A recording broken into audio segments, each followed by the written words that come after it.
Hi hello అండి. ఆణిముత్యాలు చెప్పుకుందాం. మానవతా దృక్పథం. మనిషి హృదయం మలినమైతే సృష్టి మొత్తం చీకటిలో మునిగిపోతుంది. హృదయం కరుణతో నిండితే అణువు వెలుగుతుంది.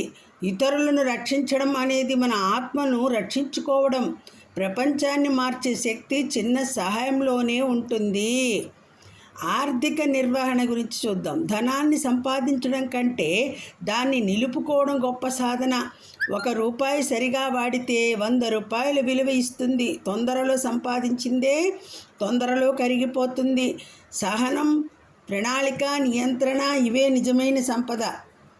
ఇప్పుడు ఆధ్యాత్మికత. భక్తి అంటే మనసు దేవుని వద్ద సమర్పించుకోవడం.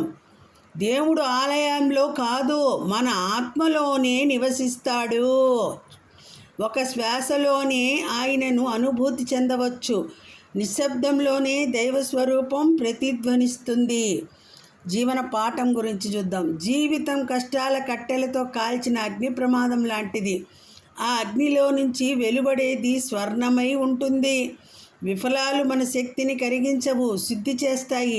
ప్రతి నొప్పి ఒక నూతన వెలుగుకు మార్గం చూపుతుంది. నాయకత్వం.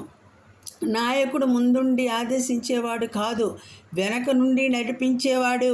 అతని మహత్వం అతని పదవిలో కాదు, అతని వినమ్రతతో ఉంటుంది.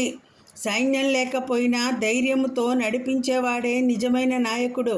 నాయకత్వం అనేది ప్రభావం, బలవంతం కాదు. బలవంతం కాదు. సంబంధాలు. ప్రేమ అనేది మాటల్లో కాదు, కళ్ళలో మెరిసే వెలుగులో ఉంటుంది. ఒకరిని అర్థం చేసుకోవడం బంధాన్ని నిలబెట్టే మూలం.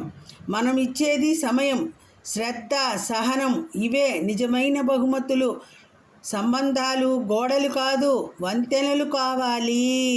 సంబంధాలు గోడలు కాదు, వంతెనలు కావాలి అని చెప్తున్నారండి. ఇదండి ఆణిముత్యాలు. వీడియో నచ్చితే లైక్ చేయండి. సర్వం శ్రీకృష్ణార్పణమస్తు.